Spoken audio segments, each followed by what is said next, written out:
Assalamualaikum warahmatullahi wabarakatuh. Alhamdulillahi wa kafa, wassalatu wassalamu ala sayyidina Mustafa wa ala alihi wa sahbihi ahli sidki wal wafa. Amma ba'du, faqad qala Allahu ta'ala fi kitabihil a'la. A'udzu billahi minasyaitonir rajim. Bismillahirrahmanirrahim. Huwallazi ja'ala lakumul arda dhalulan famsu fi manakibiha wa kulum mir rizqihi wa ilaihin nusyur.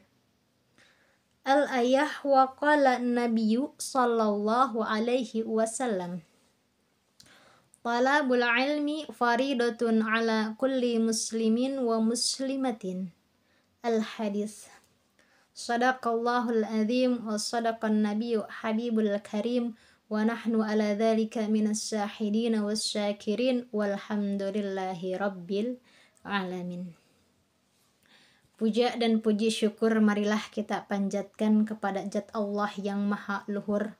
Salawat wassalamna semoga tercurah limpahkan kepada baginda Nabi Muhammad sallallahu alaihi wasallam, dan juga kepada ahli keluarganya, para sahabatnya, para tabi'atnya, dan kita selaku umatnya yang menantikan syafaatnya nanti di yaumil kiamah. Amin amin ya Allah ya rabbal alamin. Hadirin jamaah dakwah rahimakumullah. Kita sebagai manusia pasti menginginkan perjalanan hidup kita di alam dunia itu berlangsung dengan baik, betul. Begitupun nanti kelak perhidupan kita di akhirat, kita pun sangat amat ingin menjalani kehidupan yang baik, betul. Di dalam Al-Quran setidaknya ada 3 faktor Al-Quran mengisyarahkan kepada kita agar kita menjalani hidup dengan baik. Yang pertama yaitu rizki. Di alam dunia ini, di dalam dunia kita membutuhkan kepada yang namanya rizki. Kita butuh makan, betul, butuh minum, butuh pakaian, dan butuh tempat tinggal. Itulah kehidupan di alam dunia.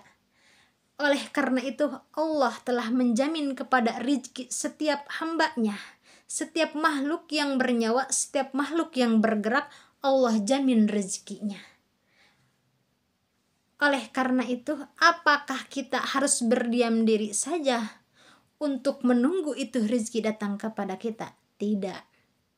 Walaupun Allah telah menjanjikan dan menjamin kepada rezeki kita, tetap kita harus berikhtiar, kita harus berusaha untuk menjemput kepada itu rezeki.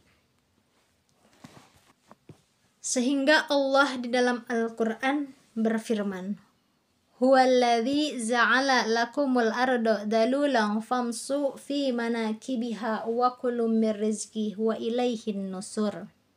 Surat Al-Mulk ayat 15 mengatakan bahwa Allah yang menciptakan kepada alam bumi ini yang luas. Untuk apa? Untuk setiap hambanya dengan mudah mencari rizkinya masing-masing. Oleh karena itu, walaupun Allah telah menjamin kepada rezeki kita, tetap kita harus mencari kepada itu rezeki. Karena jangankan sesuatu yang belum terlihat oleh mata kita, sesuatu yang sudah ada di depan mata pun belum tentu akan menjadi rezeki kita, betul. Contoh seperti ada satu makanan atau minuman yang dihidangkan di depan kita. Apabila kita tidak berusaha untuk mengambilnya, kita tidak berusaha untuk memasukkan kepada mulut kita, maka itu tidak tentu menjadi rezeki kita. Apalagi sesuatu yang jauh di sana yang belum terlihat. Apabila kita tidak berusaha untuk mencarinya, maka belum tentu menjadi rezeki kita. Bekal hidup yang kedua, bila mana jika kita ingin berlangsung kehidupan kita dengan baik, maka bekal hidup yang kedua adalah ilmu. Kenapa kita harus memiliki ilmu? Karena segala sesuatu hal harus memakai ilmu. Jangankan kehidupan biasa di alam dunia, kehidupan kita di dunia seperti kita belajar di sekolah atau lain sebagainya. Ibadah saja, ibadah pun kita harus memakai ilmu, apalagi ibadah jelasnya. Kita sholat memakai ilmu, kita mengaji memakai ilmu, kita kehidupan di masyarakat, kita kehidupan di sekeliling kita harus memakai ilmu. Jangankan kehidupan kita bersosialisasi, di dalam rumah saja kita seperti contoh memasak, kita harus memakai ilmu, betul. Kalau tidak memakai ilmu, maka masak kita akan berantakan. Itulah wajibnya kita mencari ilmu. Sehingga di dalam hadis Rasul yang bersabda, talabul ilmi faridatun ala kulli muslimin wa muslimatin.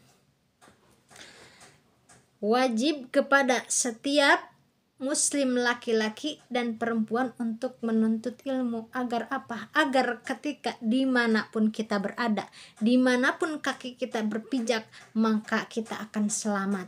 Karena dengan ilmu segala sesuatu akan lebih mudah, ibadah kita akan lebih mudah, bersosialisasi kita akan lebih mudah. Segala sesuatu hal yang memakai ilmu akan menjadi lebih mudah. Dan yang ketiga adalah bekal hidup jika kita ingin hidup kita berjalan dengan baik, yaitu hidayah. Apa itu hidayah? Hidayah itu adalah petunjuk yang mana Allah Subhanahu wa ta'ala di zaman dahulu telah menurunkan kepada nabi, menurunkan kepada rasul untuk disebarkan kepada umat-umatnya. Lalu bagaimana di zaman sekarang yang tidak ada nabi, tidak ada rasul? Selain Allah menurunkan nabi dan rasul, Allah pun telah menurunkan Al-Quran yang sebagai petunjuk pedoman hidup orang muslim. Pertanyaannya, manusia di zaman sekarang mau atau tidak untuk mengambil itu hidayah? Karena sesungguhnya hidayah itu telah ada datang kepada kita dari zaman dahulu kala, yaitu Al-Quran. Salah besar jika ada seseorang yang mengatakan kalau kita belum mendapat hidayah, padahal hidayah itu sudah ada dari zaman dahulu, yaitu Al-Quran. Jika orang yang bertakwa, yang beriman kepada Allah, maka akan menjadikan Al-Quran sebagai pedoman atau petunjuk hidupnya. Tinggal manusianya saja yang ingin atau tidak mengambil kepada itu hidayah. Karena sesungguhnya hidayah itu bukan untuk ditunggu, tapi untuk dijemput. Contoh seperti kita ada di dalam satu ruangan, yang mana di ruangan itu tidak ada akses untuk masuknya angin atau tidak ada jendela, hanya ada satu pintu. Ketika pintu itu kita tutup rapat-rapat, maka kita tidak akan merasakan kepada datangnya angin yang berhembus kepada diri kita. Tapi ketika kita buka pintu itu dengan lebar, maka kita akan merasakan sejuknya angin yang akan datang kepada diri kita. Begitupun hidayah. Ketika hidayah itu ada, tapi kita tidak mau membuka kepada pintu hati kita, maka hidayah itu tidak akan datang kepada kita. Tapi ketika kita membuka lebar-lebar hati kita, maka hidayah itu akan datang kepada kita.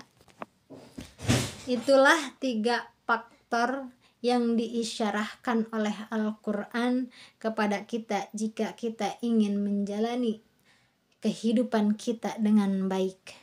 Yang pertama yaitu rizki, yang kedua ilmu, dan yang ketiga adalah hidayah.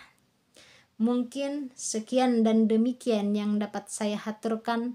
Terima kasih atas segala perhatian. Mohon maaf atas segala kekurangan. Ditutup billahil hidayah wa taufik. Wa hasbunallah wa ni'mar rafiq. Summa salatu wassalamu alaikum warahmatullahi wabarakatuh.